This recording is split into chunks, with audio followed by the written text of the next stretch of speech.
그는 전 세계에서 가장 강력한 마왕이었지만 500년 후 돌아와서는 레벨 0 무능력자가 됩니다. 수세기 동안 올니스의 마법 세계는 고통과 잔혹함으로 가득 찬 곳이었습니다. 인간이라는 필멸의 종족과 불멸의 악마들 사이에 끝없는 전쟁 때문이었습니다. 악마들이 모든 면에서 인간보다 우월했음에도 불구하고 인류는 왕국 세계의 운명이 두 남자의 싸움에 달려 있을 때까지 필사적으로 맞섰습니다.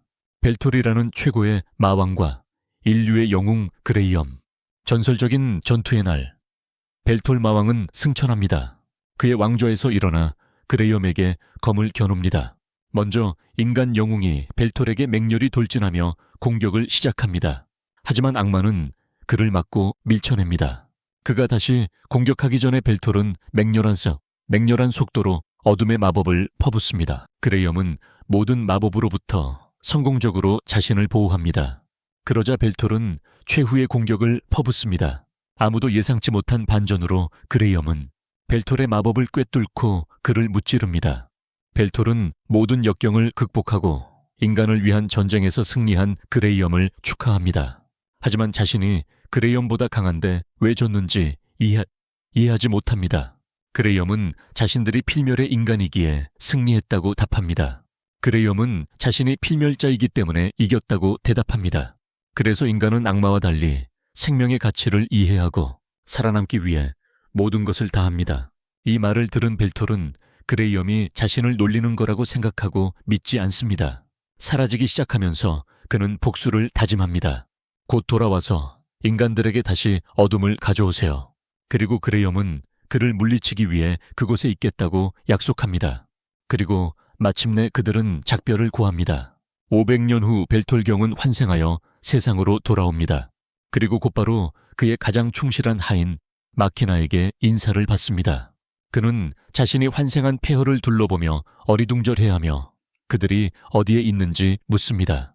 마키나는 그들이 옛 닉 지하철역 아래에 있는 파괴된 악마 던전의 잔해 속에 있다고 대답합니다.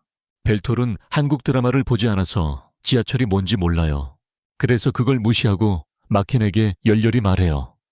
자기가 옛날처럼 세상을 지배하는데 함께하라고. 그때 마키나는 그들이 지배하려던 세상이 오래전에 파괴되었다는 것을 밝혀요. 80년 전에 판타젠이라는 대재앙이 일어났다고 설명해요. 그들의 세계 알리스가 지구라는 다른 차원의 세계와 합쳐졌을 때 말이에요. 처음 몇 년 동안 대부분의 인구는 모든 것이 파괴되었고 도시들 간의 전쟁이 발발했습니다. 하지만 결국 첨단 기술을 보유한 지구의 발전된 산업 문명과 알리스의 마법 문명이 손을 잡고 마기니어링의 선물로 새로운 세상을 만들었습니다. 벨톨이 밖으로 나가 세상을 보는 순간 그는 완전히 충격을 받아 그 자리에 얼어붙었습니다.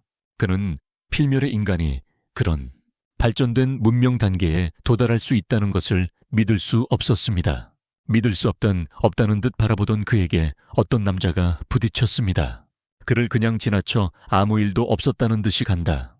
이를 본 벨톨은 자신의 존재를 알리고 인간들에게 굴복하게 만들기로 한다. 마키나가 그가 창피를 당하는 것을 막으려고 애썼지만 그는 흐린 하늘을 맑게 하는 주문을 건다. 하지만 아무 일도 일어나지 않고 그를 눈치챈 몇몇 사람들은 날씨 마법을 쓴 그를 비웃는다. 바로 그 후 사방에서 경보가 울리고 마키나가 그를 끌고 간다. 그 지역에서 벗어나야 해. 위대한 마법 사용은 법에 어긋나니까. 현장에서 도망치던 중 벨톨은 이상한 느낌을 받고 수수께끼에 검은 망토를 쓴 인물이 자신으로부터 멀어지는 것을 토항닌 봤습니다. 무사히 도망친 후 마키나는 그를 안치고 일어났던 모든 일을 설명해 줍니다. 그의 죽음 이후 악마들은 인간들과 휴전에 동의했는데 앨리스와 지구가 합쳐진 80년 전까지 지속되었습니다. 대재앙의 혼란 속에서 불멸자들은 흩어졌고 주요 각 산업계가 조직적으로 악마들의 지배에 맞서는 운동을 시작했습니다. 그 이후로 불멸자들은 비열한 생물로 취급받았습니다. 사람들 아래에 놓였고 기술은 급속도로 발전했습니다. 반불멸 무기가 대량 생산되어 악마들을 제거하는 데 사용되었습니다. 벨톨은 6명의 어둠의 동료들에게 무슨 일이 일어났는지 묻습니다. 그의 가장 강력한 추종자들을 위한 멋진 칭호입니다. 마키나는 동료 3명의 행방이 알려지지 않았다고 답합니다. 그리고 그들 중 크세놀이라는 자는 적의 눈을 돌리기 위한 미끼 역할을 자처하며 그녀의 탈출을 도왔습니다. 그녀와 실종된 다른 동료만이 벨톨의 부활 주문을 발동하는 방법을 알고 있었기 때문입니다. 벨톨은 크세놀이 항상 충실한 신복이었다고 인정하고 마커스라는 6번째 동료에게 무슨 일이 일어났는지 묻습니다. 마키나는 재빨리 화제를 돌려 그에게 음료를 가져다 주기로 합니다. 도시의 공기가 너무 오염되어 숨을 쉴 수 없기 때문입니다. 혼자 남겨진 벨톨은 주위를 둘러보다가 자신의 주변 에테르의 변화를 감지하고 그것을 거대한 광고판 주변을 수상쩍게 배회하는 어린 소녀에게서 추적합니다. 갑자기 광장의 모든 광고판이 흔한 광고에 주술회전 스포일러가 포함되어 여론의 문매를 맞았습니다. 광고는 금방 다시 돌아왔지만 벨톨은 그녀에게 다가가 무슨 짓을 했는지 묻습니다. 처음에는 부인하려 하지만 그는 그녀 주변의 이터 변화를 목격했다는 것을 지적하며 그녀를 당황하게 만듭니다. 해킹하는 동안 아무도 눈치채지 못할 거라고 생각했기 때문입니다. 어떻게 알았냐는 질문에 그는 자랑스럽게 팔을 벌리고 자신이 마왕이라고 말합니다. 그녀는 그를 헛소리하는 바보라고 생각하지만 그는 이해하지 못합니다. 힌트를 주고 그녀에게 어떻게 했는지 묻는다. 그녀는 자신이 위험한 임무를 수행하는 이더 해커라고 설명한다. 하지만 이 작은 장난은 IHMI라는 대기업이 빌보드 광고 뒤에 인터넷을 심하게 검열하는 것을 믿는 그녀에게 있어 일종의 행동주의였다.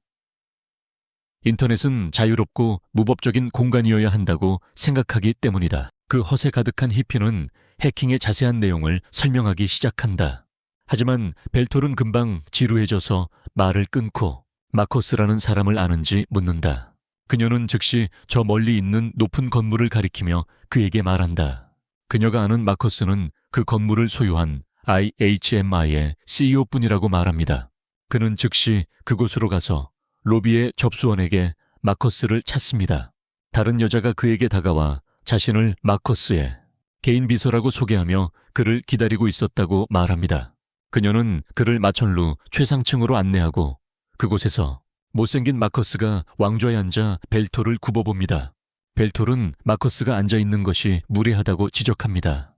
하지만 마커스는 완전히 무시합니다. 벨톨은 그에게 함께 불멸의 왕국을 재건하고 다시 세상을 지배하자고 말합니다. 하지만 마커스는 그저 웃으며 단칼에 거절합니다. 마커스는 벨톨을 주군이라고 부르는 것조차 거부합니다. 그러자 벨톨은 격분하여 그와 싸우기로 결심하지만 마법을 펼치기도 전에 비서가 칼을 휘두릅니다. 벨톨은 칼날에 담긴 무기재련 마법의 힘을 감지하고 충격을 받습니다. 메코스의 명령에 따라 비서가 물러섭니다. 마커스는 벨톨이 예전보다 훨씬 약해졌다고 말하며 고개를 숙입니다. 전에는 상위 존재의 몸과 융합되지 않도록 만들었고 그가 그것을 이용해 자신을 쓰러뜨릴 가능성을 원천적으로 차단했다고 덧붙입니다. 벨톨은 다시 그에게 덤벼들지만 마커스는 다시 스펠 브레이커로 그의 주문을 해제하고 파밀리아의 마법 처리 속도가 벨톨을 압도하여 그가 현재 세계에 발맞추지 못한다고 설명합니다. 벨톨이 그 이유를 묻자 짜증난 마커스는 자신이 항상 벨톨이 오만하고 탐욕스러운 독재자이며 자신을 보호하기 위해서만 충성을 맹세했다고 말했습니다. 그러고는 여러 개의 혈거 마법을 날리며 무례하게 작별 인사를 합니다. 그 마법으로 벨톨은 탑 밖으로 밀려납니다. 벨톨은 땅에 부딪힌 후 어두운 골목으로 황급히 도망칩니다. 부상에서 회복하기 위해서였습니다. 그는 거리로 비틀거리며 나와서 건달들에게 부딪힙니다. 벨톨은 그들을 욕하지만 결국 그들에게 얻어맞고 의식을 잃은 채 쓰러집니다. 쓰레기 봉투 더미 위에서 마키나가 그를 발견하고 정신없이 깨우려고 합니다. 정상으로 돌아온 후 그녀가 사과하며 그녀의 집으로 가는 기차를 탑니다. 메코스의 배신에 대해 그에게 말하지 않은 것에 대해 사과하며 이러한 굴욕적인 사건으로 이어졌다고 말합니다. 벨톨은 그녀에게 만약 그녀가 그에게 말했다면 직접 확인하고 싶은 마음이 더욱 강했을 거라고 위로합니다. 그녀의 집에 도착하자 벨톨은 너무 작은 방에 그녀가 자신을 놀리는 것이라고 생각하지만 그녀는 이 경제 상황에서 2주짜리 스킨 하나 사려면 신장을 팔아야 한다고 설명합니다. 벨톨은 그의 죽음 후 마키나가 겪었던 모든 어려움을 깨닫고 그 모든 것을 통해 그에게 충성을 지킨 것에 대한 고마움으로 그녀를 껴안고 그녀는 행복의 눈물을 흘립니다. 그날 밤 마키나는 인간들에게 거의 죽임을 당했던 날의 꿈을 꿉니다. 그들은 자신들이 겪은 모든 고난에 대해 그녀를 비난했습니다. 그리고 그녀를 묶어 용암 구덩이에 던지려 했습니다. 그녀는 죽음을 향해 떨어지면서 자신의 최후를 받아들였습니다.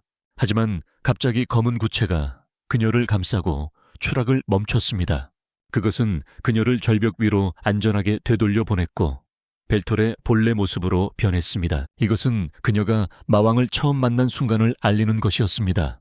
이것은 그녀가 마왕을 처음 만난 순간이었습니다. 벨톨이 그녀에게 자신의 편에 설 것을 권했습니다. 아침에 그녀는 벨톨을 엄청난 아침 식사로 깨웁니다. 그 안에는 그가 전에 본 적 없는 음식들이 포함되어 있었습니다. 그는 모든 것을 다 먹고 음식이 맛있다고 말했고 그녀는 얼굴을 붉혔습니다. 차를 마시면서 그는 그녀에게 다른 불멸자들의 행방을 알고 있는지 물었고 그녀는 많은 불멸자 사냥 작전 중에 많은 불멸자들이 탈출하는 데 성공했지만 정확한 위치는 모른다고 대답했습니다. 벨톨은 사냥이 아직 진행 중인지 물었고 그녀는 그것이 수십 년 전에 끝났고 불멸자들에 대한 대중의 태도가 그 이후로 개선되었다고 대답했습니다. 하지만 그것은 이 모든 운동의 배후에 있는 마커스의 목표를 달성했습니다. 상황이 진정된 후 그녀는 가까운 동료인 오르나드와 폼록을 확인하러 갔습니다. 하지만 그들의 집은 이미 파괴되었고 남은 것은 불멸의 용광로라는 글이 적힌 쪽지뿐이었습니다. 바로 그때 벨톨은 자신의 찻잔을 잡으려 했지만 고통으로 떨어뜨리고 말았습니다. 그는 지난밤 부상에서 아직 완전히 회복되지 않은 것 같다고 설명하며 날씨를 깨끗하게 하는 마법을 걸었던 것도 평소에 힘이 있었다면 구름도 조종할 수 있었을 텐데 예전 자신에 비해 모든 것이 크게 약해졌다는 것을 알게 됩니다. 그 이유는 자신의 힘의 근원인 사람들의 믿음이 이 시대에 크게 줄었기 때문이라는 것을 깨닫습니다. 마키나는 이대로라면 자신이 서서히 잊혀질까 걱정하지만 벨톨은 침착하게 다시 믿음을 되찾아야겠다고 결심합니다. 침대에 누워 썩는 것보다 새로운 세상을 탐험하는 것이 낫다고 생각하고 마키나는 쇼핑을 가자고 제안합니다. 먼저 그의 새 옷을 사러 가기 위해 마키나가 앞장섭니다. 그를 중앙에 플랫폼이 있는 작은 방으로 데려갔다. 그녀는 그의 몸에 3D 스캔을 찍기 위해 그를 플랫폼에 서게 했다. 직접 고급 옷을 만들지 못한 것에 대해 사과하면서 하지만 벨톨은 자신이 너무 멋있어서 옷을 입을 필요조차 없다고 자신 있게 말했지만 그녀는 그의 말을 바로 일축했다. 스캔이 완료된 후 그녀는 그에게 옷 스타일 선호도가 있는지 물었지만 곧 그에게 옷이 없다는 것이 분명해졌고 그녀는 채티의 새 친구에게 기본 스트릿웨어 중 최고의 옵션을 선택해달라고 부탁했다. 옷이 만들어지자 마키나는 그것이 끔찍하다고 생각했지만 벨톨은 알고 보니 최고의 팬보이라서 그 못생긴 트랙슈트를 얻어달라고 애걸복걸합니다.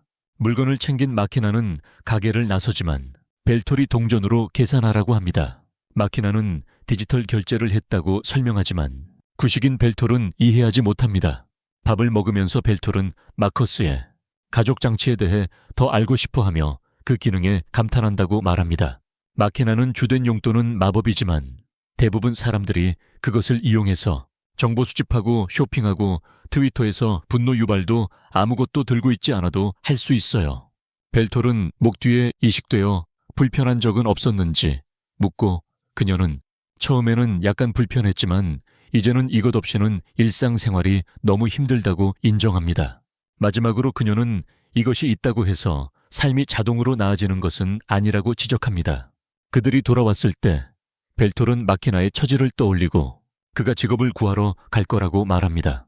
마키나는 당황해서 반대하지만 그는 차분하게 시대가 변했고 자신은 더 이상 전지전능한 마왕이 아니므로 자신도 변화에 적응하고 필요한 일을 해야 한다고 말합니다. 그녀는 더 많은 일을 하겠다고 설득하려 하지만 그는 그건 불공평하다고 말합니다.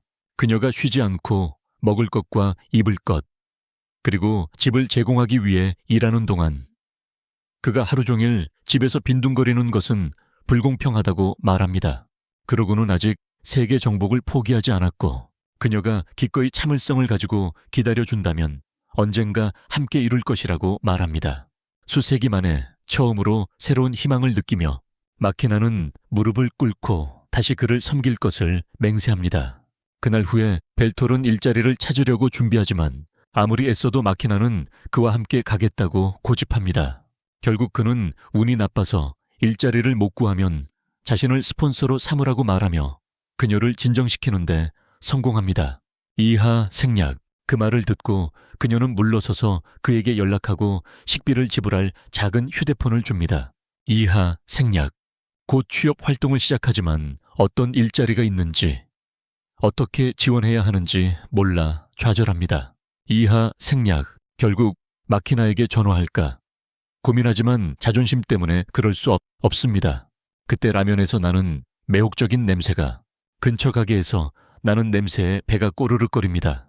이는 그가 얼마나 약해졌는지를 보여줍니다. 1000년 동안 허기를 느껴보지 못했기 때문입니다. 다음으로 그는 사람들에게 거스름돈을 구걸하는 거지. 한 명을 발견하고 그가 전쟁에서 다리를 잃었다는 내용의 그의 표지판을 읽습니다. 이를 통해 그는 적어도 일할 수 있는 신체 능력이 있다는 점에서 운이 좋다는 것을 깨닫고 자리에서 일어나 길 한가운데서 돈이 없으니 일자리가 필요하다고 소리칩니다.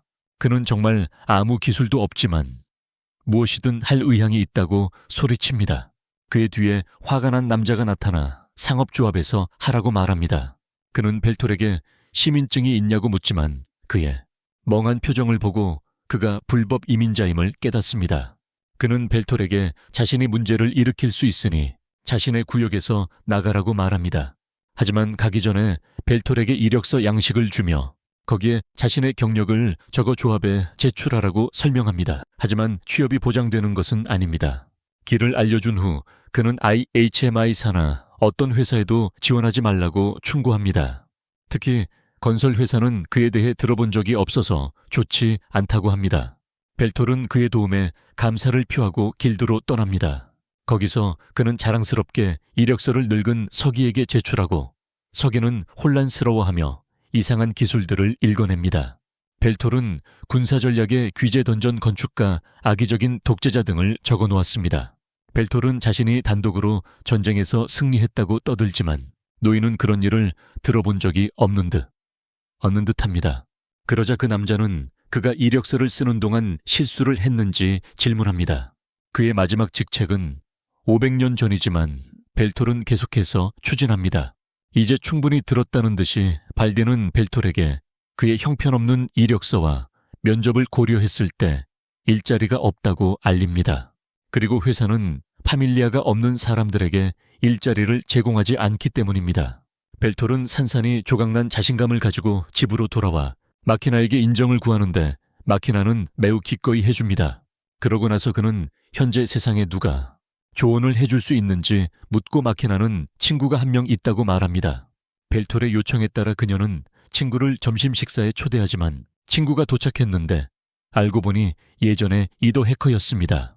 그녀는 자신을 타카라고 소개하며 마키나를 악마왕 팬페이지에서 처음 만났다고 설명합니다. 마키나의 노려보는 시선을 눈치채고는 그녀는 재빨리 입을 다물었습니다. 벨톨은 타카의 파밀리아가 마키나와 다르다는 것을 알아채고 그것을 만져봅니다.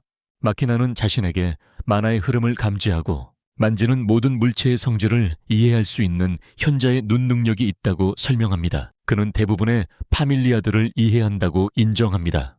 이라고는 있지만 아직 풀어야 할 게 많아요. 그러자 마키나가 바로 요점을 말하며 벨톨의 직업 상황을 설명해 줍니다. 가족이 없지만 세상에 자신의 이름을 알릴 수 있는 직업을 원하는 그의 상황을 들은 후 타카는 트위치 스트리머가 되는 것을 제안합니다.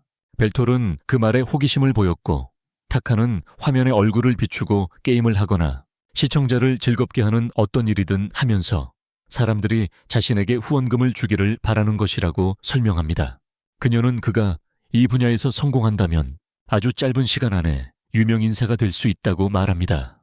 벨톨은 자신이 할 수 있을지 확신하지 못하지만 타카는 그가 잘 해낼 거라고 확신시켜줍니다. 그녀는 그가 시작할 수 있도록 자신의 오래된 장비를 그에게 주려고 합니다. 하지만 마키나는 그녀의 제안을 단호히 거절합니다.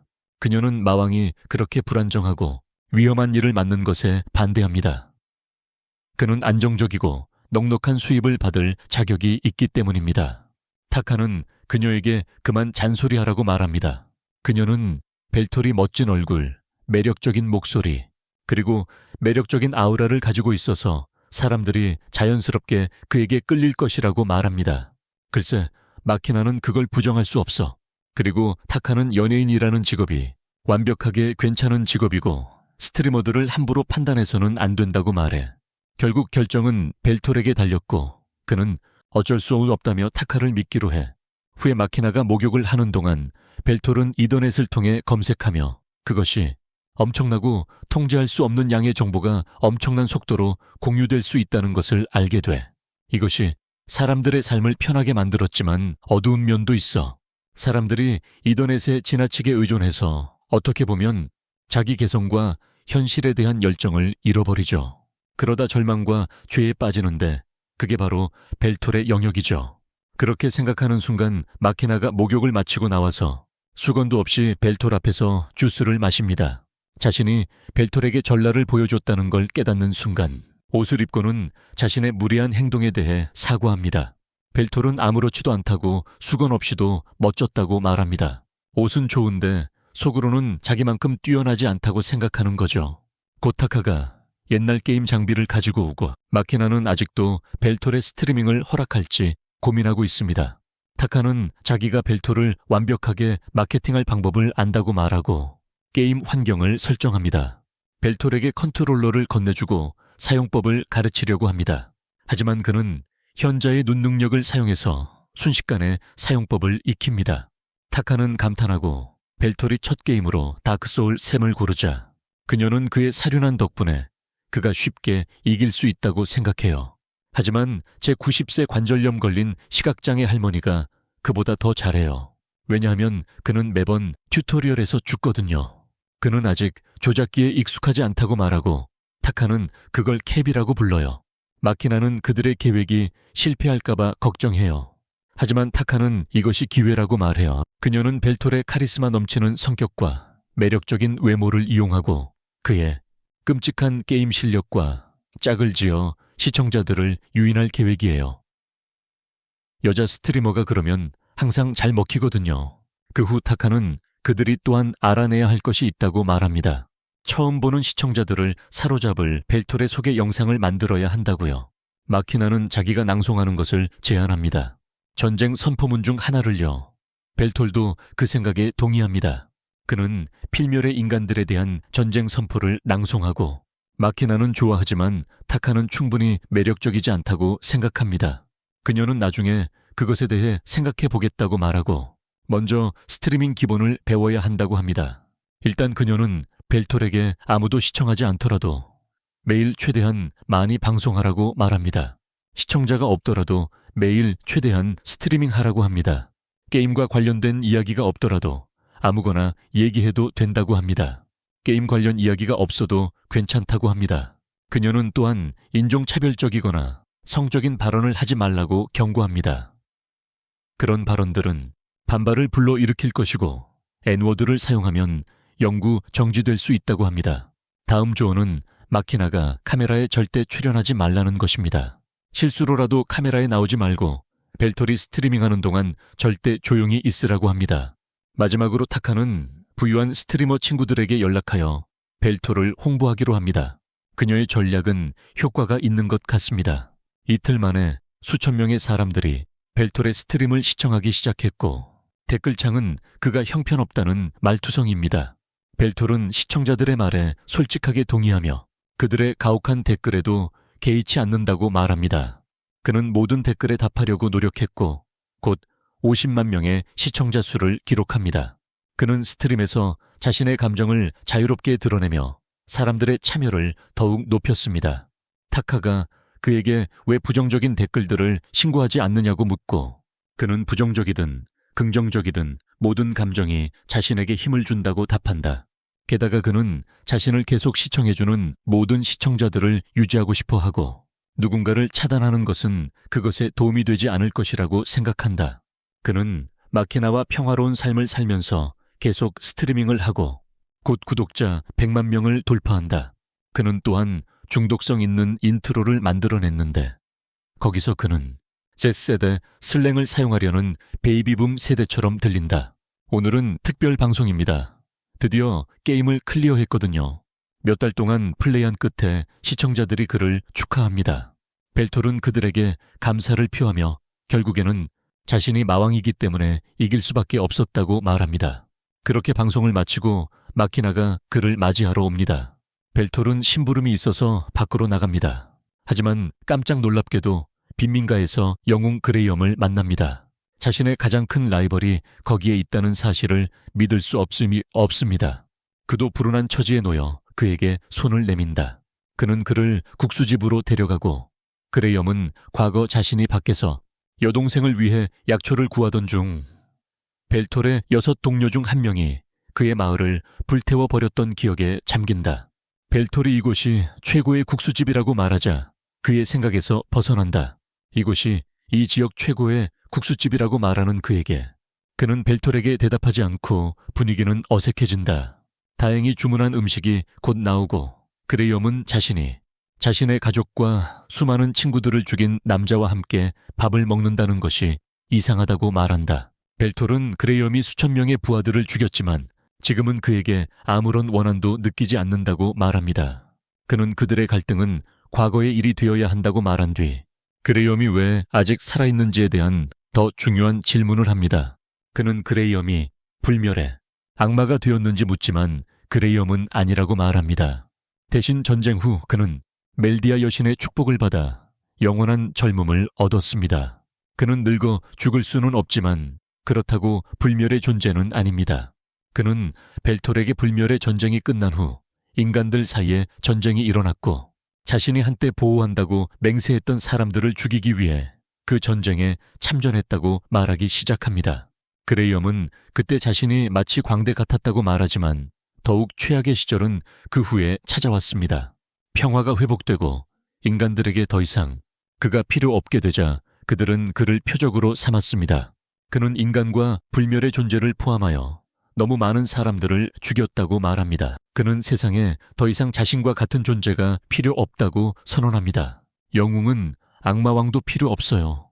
그러고는 벨톨에게 왜 세상을 지배하려고 했는지 묻습니다. 벨톨은 세상을 평화롭게 만들고 싶었다고 말합니다. 그 말은 그레이엄에게 가장 큰 충격으로 다가옵니다. 벨톨은 몇몇 예외를 제외하고 모든 불멸자들은 다양한 방법으로 불멸을 얻은 평범한 인간들이었다고 설명합니다. 그는 본질적으로 같았음에도 불구하고 인간들은 불멸자들을 증오했고 불멸자들은 인간들을 열등하게 여겼다고 말합니다. 이것이 그들의 갈등의 원인이었고 벨톨은 자신의 통치 아래 모든 사람을 평등하게 만들어 이것을 끝내려 했습니다. 그레이엄은 그런 방법으로는 평화가 결코 올 수 없다고 말하지만 벨톨은 서로 의견이 다를 수 있다고 말합니다. 그레이엄은 그 후 벨톨에게 무료 음식에 대한 감사를 표하며 급히 떠납니다. 그 후 벨톨은 집으로 돌아가지만 가는 길에 오고가 타카를 협박하는 것을 봅니다. 타카가 그를 멍청한 몸짱이라고 부르자 그는 격분해서 그녀를 때리려 하지만 벨톨이 그를 막습니다. 오고는 그를 몇 달 전 자신이 이겼던 남자로 알아보고 재시합을 하러 온 거냐고 묻습니다. 몇 달 전에 자신이 이긴 남자로 알아보고 재충전하러 온 거냐고 묻습니다. 타카는 벨톨을 걱정하지만 그는 구독자 100만 명 덕분에 훨씬 강해졌다며 자신의 힘을 시험해보고 싶다고 말합니다. 오거가 그를 때리지만 벨톨은 가볍게 맞고 이어서 오거는 강력한 바람 공격을 퍼붓습니다. 바람 공격에 벨톨의 팔이 부서지지만 그는 재생시킵니다. 순식간에 손가락 튕기기만으로 오거를 기절시킵니다. 타카는 그에게 감사를 표하고 그 남자가 사실은 자신의 경호원이었지만 이유 없이 급여를 2배로 요구했다고 말합니다. 벨톨은 그를 기절시킨 것에 대해 사과하지만 타카는 그에게 자신의 경호원이 되어달라고 요청합니다. 그들은 창고로 가고 타카는 자신이 무언가를 훔치는 임무를 맡았다고 설명합니다. 벨톨은 그녀가 그 일을 하는 동안 그녀를 보호해야 합니다. 그녀는 창고 시스템에 침입하기 시작하지만 벨톨은 참을성이 없고 그는 건물로 곧장 돌진하여 문을 발로 차고 경비원들을 쓰러뜨립니다. 마피아 보스들이 있는 창고 안으로 들어갑니다. 비밀 거래를 하는 중이고 타카는 그의 대담함에 감탄합니다. 마피아 보스들이 침입자에 대해 서로 의심하며 질문하는 동안 벨톨은 테이블 위에 작은 정육면체를 발견합니다. 그는 즉시 타카에게 텔레파시로 연락하여 그 상자가 그녀가 훔치려는 물건인지 묻습니다. 타카는 동의하고 벨톨에게 언제 어떻게 그가 그녀와 이렇게 소통할 가족을 얻다니 그는 자신에게는 필요 없다고 왜냐하면 자신의 기술로 그 기능을 복제할 수 있기 때문이라고 말합니다. 마피아 보스들은 마침내 서로에게 책임을 돌리는 것을 끝내고 침입자에 대해 벨톨이 도대체 누구인지 묻기로 합니다. 벨톨은 대답으로 자신의 트위치 스트림에서 했던 오글거리는 자기소개를 읊조립니다. 하지만 늙은 마피아 보스들은 그가 무슨 짓을 하는지 이해하지 못합니다. 벨톨은 자신이 그럴 줄 알았다면서 약간 실망합니다. 더 인기 있고 싶어 하고 더 열심히 일해야 한다고 생각합니다. 조폭 중 한 명이 그에게 총을 겨누지만 벨톨은 간단히 마법으로 몸을 단단하게 만들어 모든 총알을 막아냅니다. 그러고는 엄청난 속도로 돌진합니다. 여우 남자가 다시 그를 쏘려고 하지만 벨톨은 너무 빨라서 조준조차 할 수 없게 만들고 그를 기절시킵니다.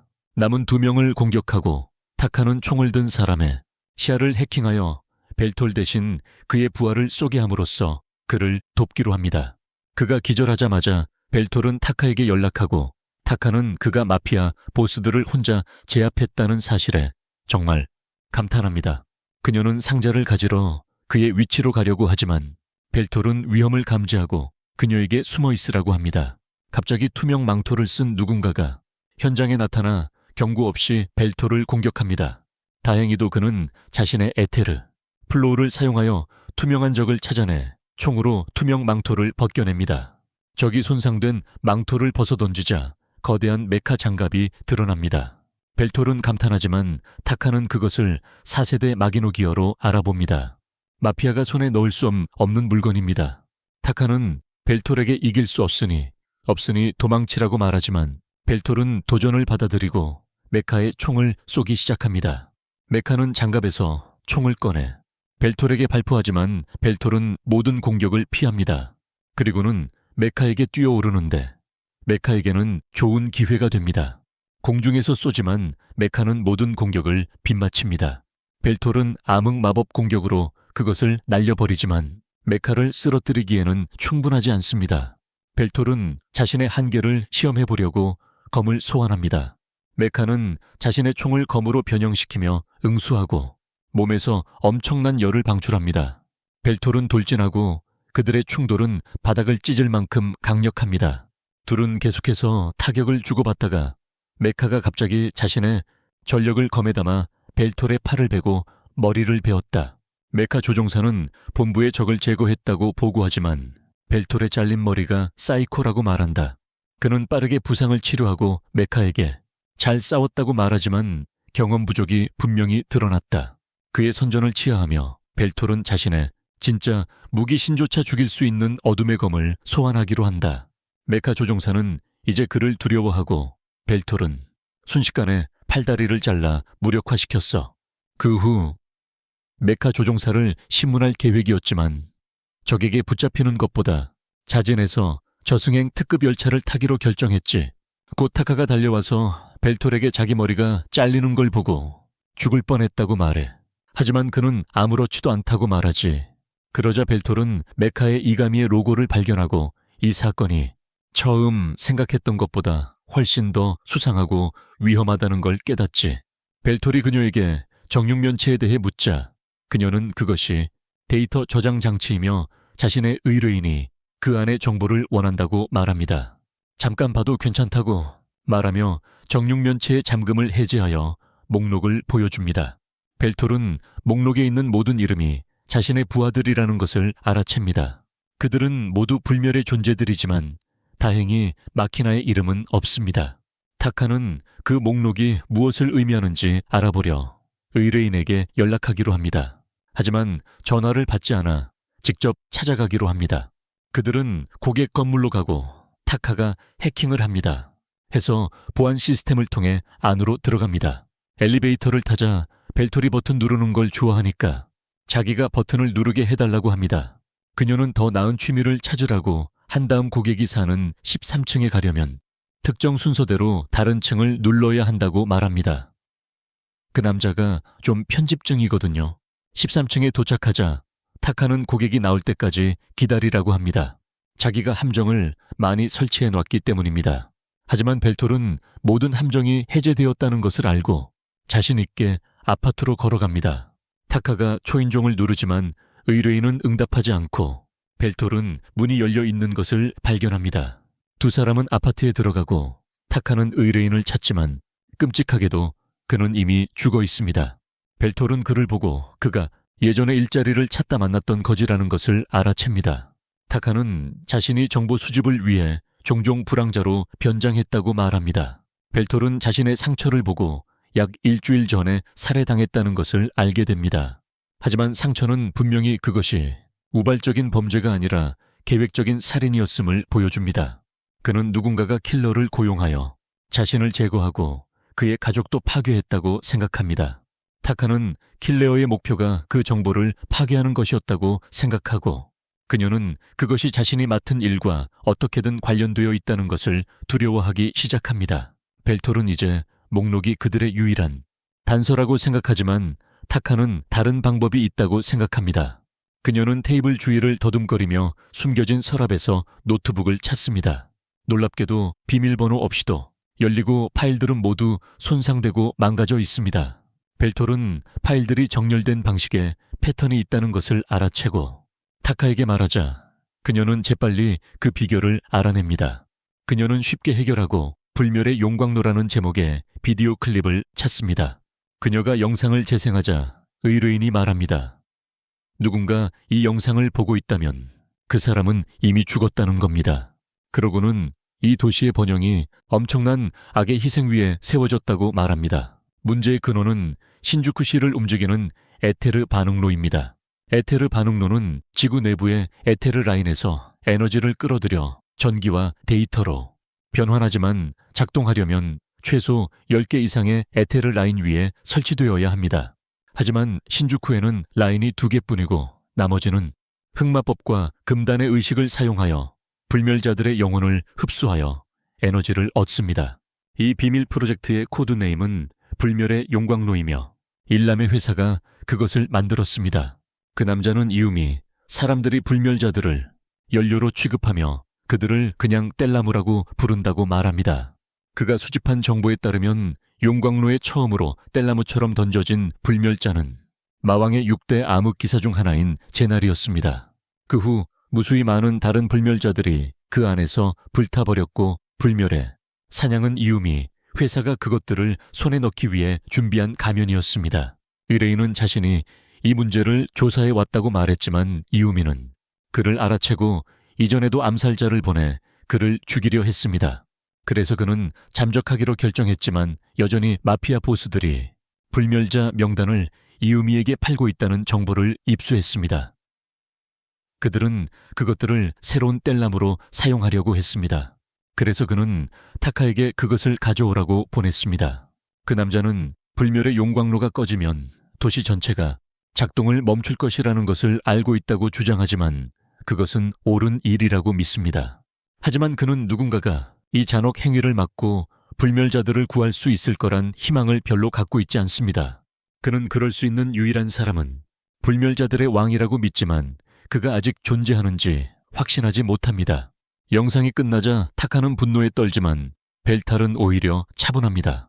그는 그녀에게 물러서서 자신이 이 사건을 맡도록 해달라고 요청합니다. 왜냐하면 그녀는 의뢰인처럼 아무것도 하기 전에 죽을지도 모르기 때문입니다. 벨탈은 이것은 불멸자들의 문제라고 말합니다. 그리고 그들의 왕으로서 그것을 해결하는 것이 그의 의무입니다. 타카는 그의 결정을 받아들이고 그 후 벨탈 또한 마시나에게 불멸의 용광로에 대해 말하기로 결정합니다. 그는 텔레파시로 그녀에게 연락하려 하지만 충격적으로 그녀는 응답하지 않고 그는 그녀 또한 위험에 처해 있을까 걱정합니다. 한편 드론이 마시나의 아파트를 감시하고 있으며 그녀는 여전히 안전하지만 자신을 위협하는 것들에 대해 전혀 알지 못합니다. 그녀가 저녁으로 무엇을 요리할까 고민하는 동안 누군가 초인종이 울리고 그녀는 누가 온 건지 확인하러 나갑니다. 문을 열자마자 마커스의 추악한 얼굴을 보고 즉시 가장 강력한 마법으로 그를 날려 집 밖으로 내쫓습니다. 마커스는 그 공격에 조금도 흠집이 나지 않았고 마시나에게 오랜 친구를 맞이하는 방식이 아니라고 말합니다. 그녀는 악마의 전투 갑옷을 입고 집 밖으로 나와 자신을 파괴하려고 왔다는 것을 알고 있으니 바보짓 하지 말라고 마커스에게 말합니다. 그녀는 자신의 파밀리아를 해제하고 마커스를 공격하기 전에 오프라인으로 전환합니다. 그녀는 그의 발밑에 마법을 불러내 강력한 마법의 폭발을 일으킨다. 하지만 그는 가볍게 뛰어 피한 뒤 피의 검을 소환하여 그녀를 공격한다. 마시나는 마법 화살을 소환하여 맞서 싸우고 두 사람의 공격은 상쇄된다. 마커스는 막상막하인 것 같다고 말하는데 갑자기 마시나는 구름을 뚫고 그에게 뛰어올라 그의 손을 잡는다. 그가 반응할 틈도 없이 그녀는 그의 손목에 마법을 걸고 폭발시켜 그의 팔을 날려버린다. 하지만 그는 거의 즉시 재생하고 그리고는 자신의 혈검 마법 상급 형태를 소환합니다. 마시나에게 쏟아붓지만 마시나는 마법 방벽으로 자신을 보호합니다. 하지만 마커스는 더 많은 수단을 가지고 있었고 손가락을 튕기며 모든 혈검을 폭발시킵니다. 폭발의 영향권에 모든 지역이 들어오지만 마시나는 여전히 무사합니다. 자신의 집에 화재 보험을 들지 않은 것을 후회하며 피해액 청구서를 이미에게 보내겠다고 말합니다. 목소리가 그녀에게 직접 CO의 주소로 보내라고 말하고 그러자 갑자기 마커스의 비서가 연기 속에서 나와 마시나를 공격한다. 다행히 마시나는 환영 마법을 사용하여 그녀의 검을 피하는데 왜냐하면 그녀는 겁 많은 마커스가 혼자 오지 않을 거란 걸 항상 알고 있었기 때문이다. 그녀가 비서를 날려버리려는 순간 갑자기 마커스가 자신의 파밀리아의 특수 능력을 사용하여 그녀의 마법을 방해한다. 마시나는 혼란스러워하고 그 틈을 타 그의 비서가 그녀를 뒤에서 찌르고 바닥에 눕힌다. 마시나는 모든 힘을 잃고 꼼짝 못하게 됩니다. 마커스는 비서에게 잘했다고 말합니다. 비서는 그가 너무 장난스럽고 마시나의 파밀리아를 처음부터 막지 않은 것을 나무랍니다. 그러자 그는 이런 기회를 놓칠 수 없었다고 대답합니다. 그러고는 마시나에게로 돌아서는데 마시나는 그를 욕합니다. 하지만 이 추악한 변태는 그 덕분에 승진합니다. 그녀는 그에게 무슨 짓을 했냐고 묻고 그는 그녀의 파밀리아를 막아 무력하게 만들었다고 대답합니다. 마시나는 믿을 수 없어요. 자기 파밀리아는 독립형이니까요. 다양한 종류이고 오프라인이었으니 해킹당했을 리도 없죠. 마커스는 다른 사람들은 불가능하지만 자기가 파밀리아를 만든 사람이라고 말해요. 그는 회사에서 진행 중인 최신 실험, 즉 고급 파밀리아를 만들기 위한 실험에 대해 이야기해요. 그리고 그는 자신의 파밀리아를 강제로 종료시키기 위해 시제품을 사용했다고 말하죠. 그는 기술의 힘으로 자신이 무적이라고 큰 소리로 선언해요. 마시나는 그에게 왜 그러는지 묻습니다. 그는 자신이 진정한 마왕이 되고 싶다고 말하지만 다른 이들을 정복하기 위해 힘을 사용하는 것은 너무 야만적이라고 합니다. 그는 자신에게 필요한 것은 정보와 기술에 대한 완전한 통제권뿐이며 그러면 세상 전체가 그의 손아귀에 들어올 것이라고 말합니다. 그는 마시나를 짓밟으며 자신이 벨탈보다 더 강력한 완벽한 마왕이 될 것이라고 말하고 마시나는 그가 자신을 불멸의 용광로로 보내려고 데려가는 것을 울면서 지켜볼 수밖에 없습니다. 곧 벨탈과 타카가 그곳에 도착하지만 건물의 잿더미만 발견합니다. 살아남은 것은 PS4 컨트롤러뿐이고 그 말이 벨탈에게 마시나와 함께 보냈던 순간들을 떠올리게 했어요. 타카가 그를 현실로 돌리고 마시나에게 무슨 일이 생기기 전에 그녀를 찾아야 한다고 말했어요. 벨탈은 어떻게 해야 할지 몰랐고 타카는 그에게 자신에게 맡기라고 했어요. 그녀는 드론을 가리키며 그녀를 찾는데 그것을 사용할 거라고 말했어요. 그녀는 도시에 배달 드론이 많고 자신이 그 드론들이 녹화한 영상을 찾기 위해 해킹할 수 있다고 설명했어요.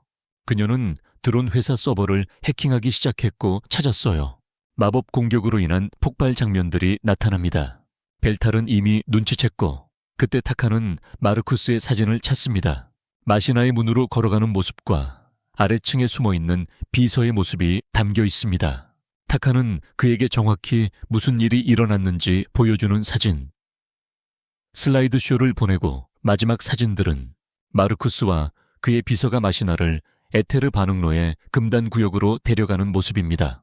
벨탈은 분노에 차서 타카에게 감사를 표하며 반응로로 향합니다. 그녀는 그를 막으며 거기에 가는 것은 위험하다고 말합니다. 그 지역에는 너무 많은 메카 병사들이 지키고 있을 테니까 벨탈에게 지원병이 있었다면 일이 훨씬 쉬웠을 거라고 그녀는 말하고 그는 필요한 전투력을 제공해 줄 수 있는 사람을 떠올립니다. 그는 즉시 영웅 그레이엄을 만나러 갑니다. 그런데 그레이엄은 더 이상 그와 이야기하고 싶어 하지 않습니다. 하지만 벨탈은 그의 신부를 삼키고 그 앞에 무릎을 꿇고 도움을 간청합니다. 그레이엄은 이 모습에 깜짝 놀라지만 벨탈의 말을 듣고 모든 이야기를 알게 됩니다. 벨탈이 다시 그의 도움을 청하지만 그레이엄은 그의 죄를 셈하기 시작합니다. 그는 벨탈과 그의 불멸의 군대가 가는 곳마다 전쟁을 일으켜 수백만 명을 죽였다고 말합니다. 하지만 지금 그는 그의 숙적 앞에 비참하게 머리를 조아리고 있습니다. 수백만 명의 사람들을 죽였지만 이제 그는 자신의 숙적 앞에 비참하게 머리를 조아리고 있습니다. 그레이엄은 그에게 그가 저지른 모든 일 후에 이것만으로 그의 협조를 얻을 수 있다고 생각하느냐고 묻습니다. 그가 저지른 모든 일 후에 그리고 벨탈은 이를 갈 뿐입니다. 그레이엄은 그에게 단 한 여자를 구하기 위해 용광로를 끄고 도시 전체의 평화와 행복을 파괴할 의향이 있느냐고 묻고 벨탈은 갑자기 일어섭니다. 약자만 그런 선택을 한다며 그는 마시나를 구한 후 문제를 해결하겠다고 선언합니다. 약자들만 그런 선택을 한다고 말하며 마시나를 구하고 나서 해결하겠다고 선언합니다. 이 도시의 문제점들. 언젠가 악마왕이 될 자신의 영토가 될 것이니까 그의 말에 감동한 그레이엄은 일어서며 자신은 이미 오래전에 영웅이 되는 것을 포기했다고 생각했지만 아직 마음속에 불꽃이 남아있다고 말한다. 계단을 내려오며 벨탈에게 자신은 그를 돕는 것이 아니라 납치당한 낯선 여자를 돕는 것이라고 그것이 영웅이 해야 할 일이라고 말한다. 벨탈의 손을 잡으며 영웅과 악마왕이 함께 일하는 날이 오다니 믿을 수 없다고 말한다. 곧 그들은 도시의 평범한 곳에 도착하는데 그 이유는 타카의 데이터에 따르면 여기에 용광로로 가는 지름길이 있습니다. 그녀는 그들을 위해 문을 열어주지만 그들은 그 길이 던전처럼 설계되어 있어서 통과하는데 너무 많은 시간이 걸릴 것이라는 것을 알게 됩니다. 타카는 그 던전에 대한 자세한 정보를 가지고 있지 않고 벨탈은 던전 제작 전문가일 뿐입니다. 하지만 그레이엄은 수천 개의 던전을 정복한 경험이 있으며 그는 그 기술을 사용합니다. 자동 매핑으로 마법을 사용하여 던전 전체를 순식간에 스캔하고 미니맵을 만듭니다. 그는 놀란 벨탈에게 이것이 독창적인 주문이라고 말합니다. 왜냐하면 그는 모험가 시절 던전 탐험에 너무 지쳐버렸어요. 벨탈은 그 말에 열이 받아 어떻게 그럴 수 있냐며 화를 내고는 던전 제작자의 노고를 짓밟았다고 욕을 합니다. 두 사람은 격렬하게 논쟁을 벌이고 타카는 그들의 무의미한 잔소리에 지쳐 소리를 지르며 닥치고 마키나를 먼저 찾는데 집중하라고 합니다. 어쨌든 그레이엄의 자동 매핑 기술이 곧 완료되어 던전의 상세 지도를 만들어냅니다. 그는 길에 함정이나 적이 없다는 것을 확인하고 벨탈에게 가장 짧은 길로 갈 거라고 말한다. 한편 타카는 의뢰인 집에서 찾은 정보와 관련된 다른 프로젝트에 바쁘다. 그녀는 초조해하며 벨탈이 마키나를 찾기 전에 완료하지 못할 거라고 생각한다. 그녀는 불안해하며 벨탈이 마키나를 찾기 전에 완료할 수 없을 거라고 생각한다. 그녀는 그에게 시간을 벌어달라고 부탁하지만 그는 그녀가 시간 안에 성공할 거라고 완전히 믿는다고 말한다. 곧 벨탈과 그레이엄은 엘리베이터를 타고 불멸의 용광로에 도착하고 에테르 밀도 변화 때문에 타카와의 신호가 끊겼습니다. 이 기회를 이용해 그레이엄은 오랜 숙적과 허심탄회한 대화를 나누기로 합니다. 벨탈이 강해졌다고 말하며 그에 대한 답으로 지금이 가장 약한 시점인데 언제부터 비꼬는 법을 배웠냐고 묻습니다. 그레이엄은 인격적인 강함에 대해 이야기하는 것이라고 말합니다. 왜냐하면 약한 사람은 자신의 부하를 구하기 위해 다른 사람에게 고개를 숙이지 않기 때문입니다. 그는 벨탈이 예전과는 많이 달라졌다고 생각합니다. 마지막 전투 중에 그 변화가 일어났고 좋은 변화였습니다. 곧 엘리베이터가 최종 목적지에 멈추고 벨탈과 그레이엄이 용광로 건물 안으로 들어서자 마커스의 비서가 그들을 기다리고 있었습니다. 한편 마키나는 용광로실에 묶인 채 있었고 마커스는 그녀 앞에 서서 오랜 친구를 만났는데 왜 그렇게 화가 났냐고 물었습니다. 마키나는 그를 욕하며 배신자, 같은 자가 자신을 친구라고 부를 자격이 없다고 말했습니다. 마커스는 그녀의 말을 무시하고 벨탈이 부활했을 때 자신의 부하들에게 몇 가지 정보를 캐던 중 그는 마키나가 살아있다는 사실에 기분 좋게 놀랐습니다. 그러고는 그녀에게 지금 불멸의 용광로 앞에 서 있다고 의식 마법을 사용해서 불멸자들의 영혼을 에테르로 바꾸어 도시 전체에 동력을 공급하는 원자로에 공급한다고 말합니다. 마키나는 들은 내용을 잠시 처리한 후 분노가 폭발합니다. 속박에도 불구하고 그녀의 머리카락이 붉게 변하며 엄청난 마력을 방출합니다. 하지만 마커스가 장벽으로 모두 막습니다. 그는 마키나에게 불멸자는 육체가 파괴되어도 죽지 않지만 이 기계는 영혼 자체를 파괴한다고 말합니다. 그러니까 한번 들어가면 영원히 죽는다는 거죠. 그러고는 그가 처음으로 불 속에 던진 불멸자는 다름 아닌 어둠의 6 영주 중 하나인 크세놀이었다고 밝힙니다. 마키나는 경악하고 분노하며 어떤 대가를 치르더라도 마르쿠스를 죽이겠다고 맹세하지만 그는 그녀에게 이 도시의 번영을 위한 뗄나무로 쓰일 것이기 때문에 그럴 기회는 없을 거라고 말합니다. 입구에서는 비서키노가 벨탈과 그레이엄을 막고 있습니다. 그녀는 마왕이 정말로 여기에 올 줄은 몰랐다며 더 놀라운 것은 그가 영웅을 파트너로 데려왔다는 것입니다. 그레이엄은 키노를 붙잡아 두겠다며 벨탈에게 먼저 가라고 합니다. 자신은 전성기는 지났지만 칼 대신 부엌칼을 들고 있어야 할 여자 하나쯤은 거뜬히 상대할 수 있다고 말합니다. 벨탈은 그런 남성 중심적인 바보에게 자만하지 말라고 합니다. 키노의 검술 실력이 제놀 수준일지도 모른다고 말하며 그레이엄은 녹슨 칼을 뽑아들며 그렇다면 식은 죽 먹기라고 자신만만하게 말합니다. 키노는 그 말에 발끈하고 그레이엄은 자신이 제놀을 검술 결투에서 이겼으니 키노도 어렵지 않을 거라고 말합니다. 키노는 알겠어요. 꼰대라고 말하고는 재빨리 그레이엄 뒤로 돌아가 칼을 뽑아 동시에 공격합니다. 그레이엄이 그녀의 공격을 막아내고 벨탈은 그 틈을 타 안으로 들어갑니다. 키노가 그를 쫓으려 하지만 그레이엄이 앞에 나타나 검을 휘둘러 그녀를 밀쳐냅니다. 벨탈은 절벽에서 뛰어내리면서 그에게 이 싸움에서 죽지 말라고 말합니다.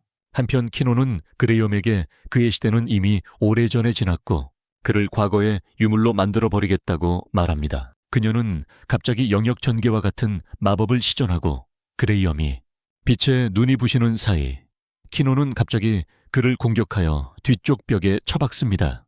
그는 그 공격에 아무런 피해를 입지 않았고 키노가 갑자기 시원한 흰색 갑옷을 입고 있는 것을 발견합니다.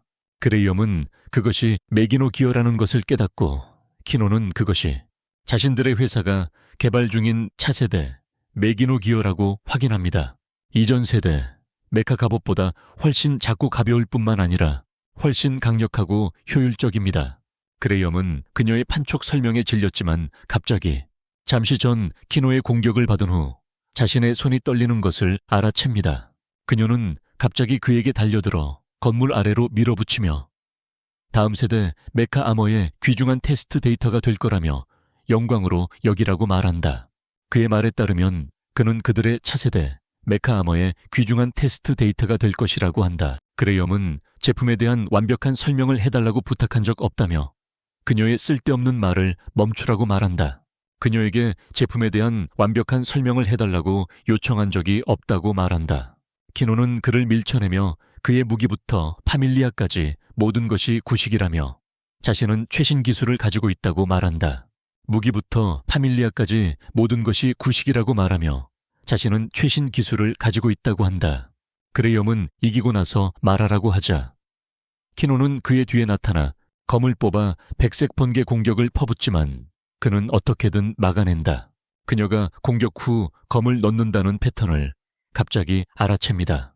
공격 후 검을 넣으면 흰 번개가 사라집니다. 다시 검을 뽑자 번개가 돌아오고 이번에는 그레이엄이 그녀의 공격을 쉽게 막습니다. 그는 지난번에 싸웠을 때보다 기술이 정말 많이 발전했다고 말합니다. 하지만 그를 이기기에는 부족합니다.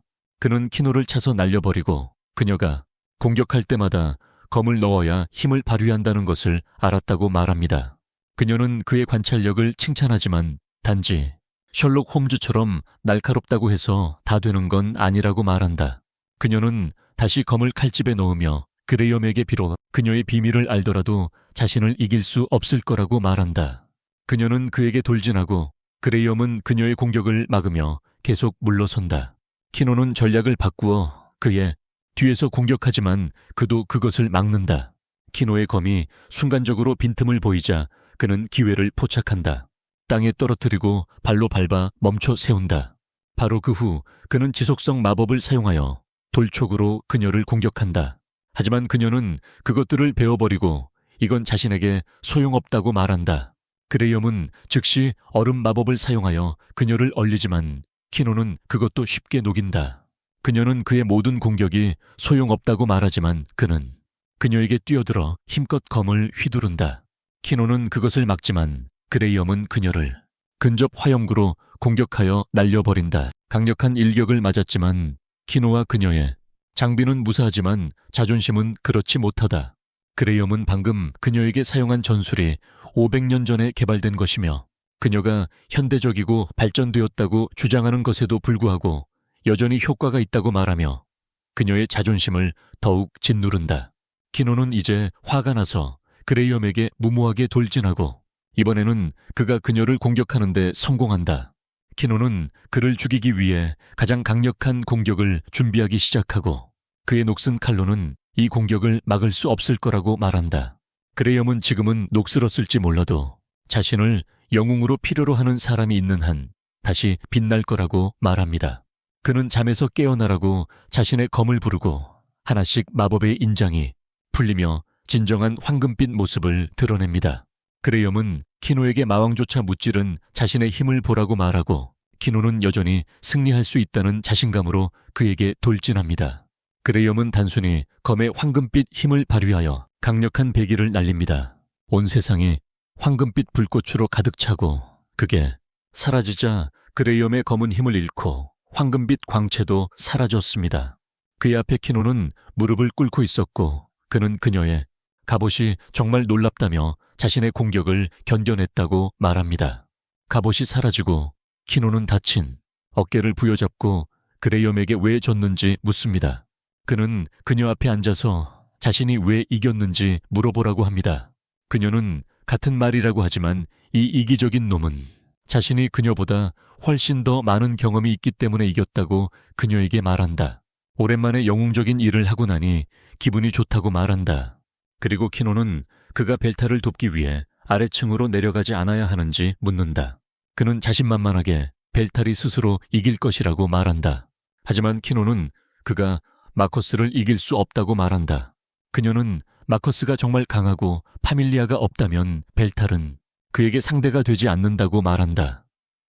자신도 메카 없이는 마커스와 싸울 수 없기 때문이다. 그레이엄은 이 말에 그저 웃으며 키노에게 그녀가 과소평가하고 있다고 말한다. 마왕이 그가 계획 없이 마커스를 쫓았다고 생각한다면 그러자 그는 갑자기 자신이 아마도 세상에서 벨탈의 비장의 카드를 본 유일한 생존자일 거라고 생각합니다. 그리고 마커스가 그것을 본다면 아마 바지에 오줌을 지리고 어린애처럼 울 거라고 생각합니다. 키노는 그의 말을 이해하지 못하지만 그레이엄은 그녀에게 벨탈이 싸움에서 이길 것이라고 확신시켜줍니다. 그녀는 그의 대답에 불만족스러워하며 그가 자신을 죽일 생각이 없냐고 묻습니다. 그레이엄은 그녀가 싸울 만한 상태가 아니기 때문에 그럴 필요가 없다고 말합니다. 그리고 그의 유일한 임무는 벨탈을 그의 여자에게 보내는 것이었습니다. 갑자기 누군가 위에서 공격해 오지만 그레이엄은 그것을 눈치챕니다. 그리고 시간에 맞춰 마법 방벽을 만들어 자신과 키노를 보호합니다. 그들을 공격했던 메카들이 내려오고 키노는 그것들이 자신의 회사 소속이라는 사실에 충격을 받습니다. 그레이엄은 그들이 자신들 둘을 없애려 했다는 것을 깨닫고 일어서서 싸워 또 한 번 위기를 막습니다. 한편 용광로실에서 마커스는 용광로 바로 옆에서 마키나를 졸라 죽이려 하고 있습니다. 그는 그녀를 떨어뜨리기만 하면 된다고. 그리고 용광로가 나머지를 처리해서 도시의 에너지로 만들어줄 거라고 말합니다. 그는 그녀를 용광로에 떨어뜨리고 마키나가 떨어지는 순간 그녀는 벨타를 생각하며 그에게 사랑한다고 말하지 못한 것을 후회합니다. 하지만 갑자기 위에서 검은 덩어리가 내려와 그녀를 구해줍니다. 마키나가 눈을 뜨자 자신은 벨타레 품에 안겨 있었고 그는 자신을 구하러 왔다고 말합니다. 이 영상이 마음에 드셨다면 좋아요를 눌러주세요. 이 영상이 마음에 드셨다면 좋아요를 눌러주세요.